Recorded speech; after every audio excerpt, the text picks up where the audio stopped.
thanks so much for being here tonight for our parent panel from PTAG 308. And we are going to get started. We have our panelists here, and they are each going to introduce themselves and tell you a little bit about their child and or their children and where they're at in school.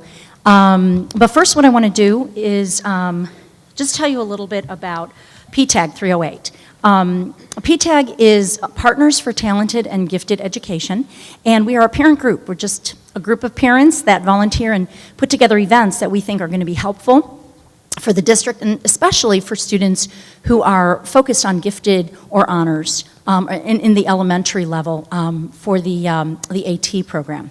So if your kids are in those programs, then it's really important that you really consider joining us and working with us, because again, I don't know how many of you know it, but gifted education is not mandated by the state. It's not budgeted in states' budgets.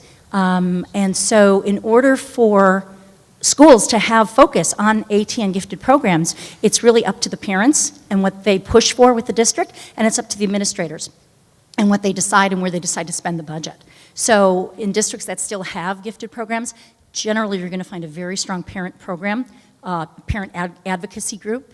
And so again, if you have any time available and can help, that would be great, because it's pretty much 5 or 6 of us doing everything. And even if you can help with just a simple thing of, printing out the nameplates, that helped. One person did that. One person reserved the space. So whatever you can do would be great. We have a meeting tomorrow night, 7 o'clock at Oswego East High School in the community room. And that's our PTAG meeting. It's very informal. Usually we have maybe 10 people there. We talk about the events coming up next, which is STEAM Night. Who's been to the STEAM Night, which is the science night? A few of you guys here? Yeah. Okay, it's coming up again, March 17th, so mark your calendar. And last year we had 50 hands-on displays. We had companies coming out like Caterpillar, and other local Cabot Electronics came out, as well as several science museums in the area. They had displays. So we had over 50 hands-on displays, and we had over 500 attending that event. So again, we're just starting all the planning and implementation for that. If anyone would like to help us with it, we could definitely use your assistance. Also, keep an eye out for the PTAG emails. We have an expert speaker coming in April from the Illinois Association of Gifted Children. And then we also have the third-part presentation from Dr. Michelle Kane. And she is a professor at Northeastern Illinois University, and she specializes in gifted education. And she has now already spoken in our district twice, sponsored again by PTAG 308. She is coming out to present the third part of her presentation about gifted education and gifted children and the social and emotional needs of gifted and high-achieving students.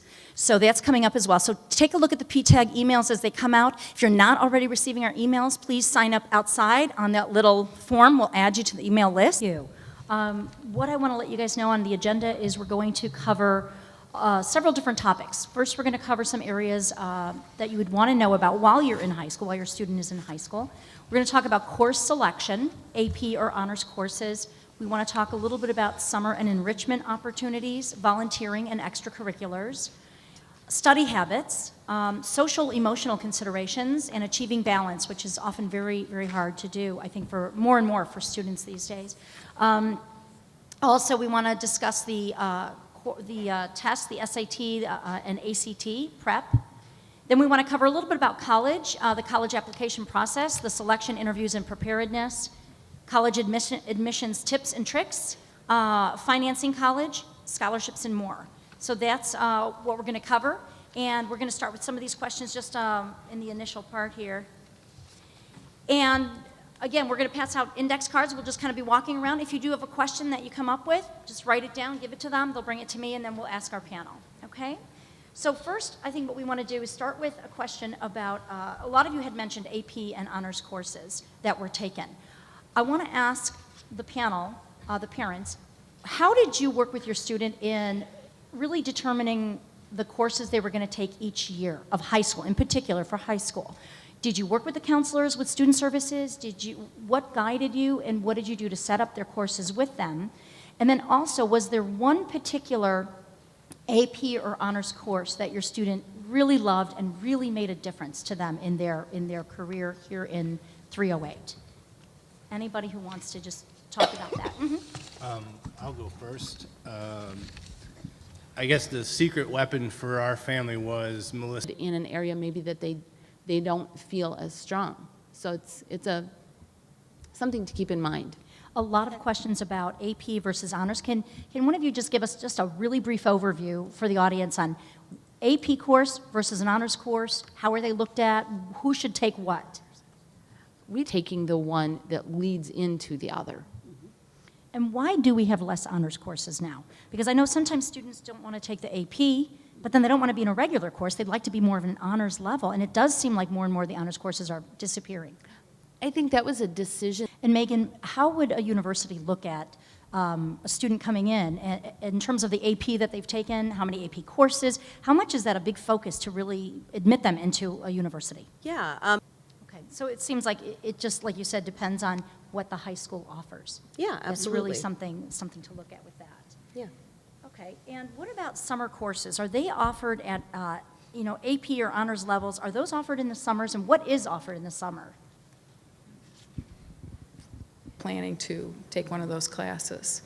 And for the parents here, did your student take summer courses, and were they required courses or honors?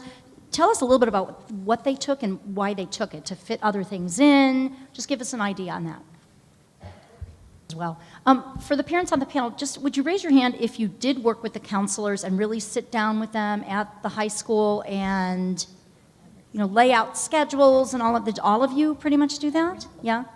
For people out here, I'm just kind of curious, if you have high school students, raise your hand. Have you actually sat down with your student with the counselors? Not too many. Carla and Patty, do you want to just talk a little bit about the services offered with the counselors, the student services, and how they can work? Because there's a lot of questions coming in about how do I know what to take? How do I know which AP course my child should take or which honors course? I wonder if you can just tell them just a little bit about the services and what they can utilize here at the school. Well, first, I think if we're talking about course selection, Parents, I want to ask all of you now about study habits and your children in high school, balancing everything. And study habits. What did they do to balance it? How did they get some type of a balance when they are taking such rigorous schedules as well as activities and everything else? And what prepared them for college studying from high school? Were they prepared at the level in our high schools when they went to college? Were they ready for the amount of homework that they were going to have at college? If you guys can all each maybe talk a little bit just about the studying habits in high school and preparing for college. Before we move off of the activities, I know everyone had talked a little bit about all the activities that their students were in. I want to get the perspective from Megan, from Patty, and from Carla on what are colleges looking for now. I had heard that colleges want to see maybe just a couple of activities, but a lot of depth, where the student had taken a leadership role and really focused on certain activities versus joining 20 different clubs. So what are you hearing out there from colleges, and what are you seeing at DePaul as well, for what are they really looking for? Okay. All right. Great. Okay, we're going to switch gears a little bit. We have about 20 minutes left. We want to talk a little bit about ACT, SAT, and college application. So parents, if you can just briefly touch on what your child did to prepare to take the test, the ACT, the SAT. What did they do to prepare for it? And if they took it several times, did it help them to get a better score? If you want, whoever wants to just speak, just briefly touch on that, if you would. I'll do it. Imagine each school would have it posted, kind of what they're looking for. So Yeah. parents look at the information on the colleges you're interested in. They will post what they're looking for Absolutely. those scores. What I want to cover now is just kind of briefly college financing. How do you finance college? What do you do? If you guys can, as parents, maybe just briefly, again, what would you recommend? One recommendation could you give to parents about financing college? What should they be thinking about? pulling back a little bit, so we're going to have it at Oswego High School in September, and then the following September at Oswego East. We're going to go back and forth so he doesn't have to make so many trips. No, that's great. And then, of course, if you can let us know, then we'll promote it to all the PTAG Certainly. emails and everything as well, because he is wonderful to hear him speak. Makes you feel like, wow, we can pay for college. It's very doable. The other thing I want to mention that we attended last year was at Fermilab, and you guys just have to kind of look it up on your own. I think it's coming up in the spring. I'm not really sure, but they have a STEM night. specifically for high school students, to go there and learn all about different types of careers, and it's fantastic. It's well done, where you can just go in and talk to each person. That's a chemical engineer, and this guy's a math person, this guy's a architectural engineer. So it's a great way if you are interested in the STEM areas. Fermilab has that every spring. So those are the two things coming up I wanted to mention. I just want to say thank you to everybody for attending. We are also filming this, so if you have friends that wanted to attend and couldn't, we're going to have it available on our website at PTAG 308. Paperwork is outside, a lot of information from Student Services. It's on the table. If you didn't get it, pick it up. And can we all just thank our panelists for all their time tonight?